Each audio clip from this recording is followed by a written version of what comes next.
together. But the last show that we shot was the show that was shown right before that. I think it was a show having to do with burying a chest of memorabilia.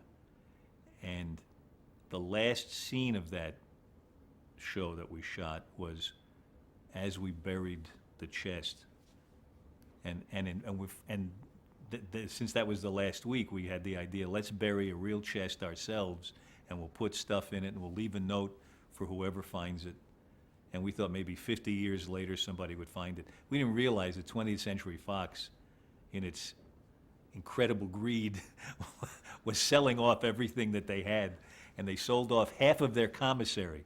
They had this kind of historic commissary where Shirley Temple used to eat lunch, and her picture was on the wall. They cut it right in half, and they sold that off for a building to build an office building. And they started digging within a few months after we buried our capsule. And some construction worker called me up and said, I got this thing, you want it? I said, no, I don't want it, it's for whoever found it. He says, oh, well, what'll I do with it? It's probably being sold on eBay right now for a fortune, but I thought it would be fun for somebody. It wasn't even fun for this guy. He said, well, what'll I do with this? I said, I don't know, it's yours.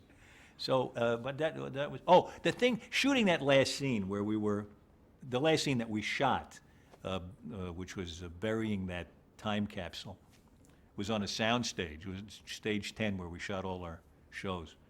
And it was a really unnerving experience because there were about 300 people from the press, which shocked us. We didn't know there was going to be this much interest in us. I mean, I had got I knew we were popular, but I didn't know there would be that many people who were watching us shoot the last shot.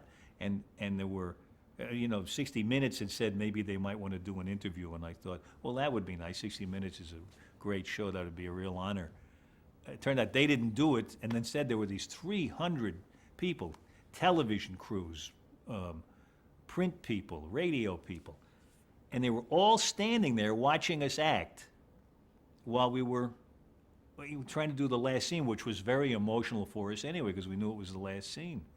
And it was like, but to have all these people off on the side while you're playing a scene for the camera was like having the whole audience in the wings, while you're playing the show for one critic or something. I mean, it was disorienting. You didn't know where you were.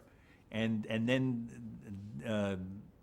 we got the last shot, and then people closed in on us, and it was a very weird experience. We were hugging and saying goodbye, and there were tears and stuff, and there's all these people. What's it feel like? So what are you going to do next? And what's it like? Tell me about this. And then we had to do press conferences, and it was an honor, of course, but we didn't have the private moment that we had all been looking forward to. It was really kind of an image of one of the things that made the show good, which was that to us it was a personal experience. We weren't getting up to be,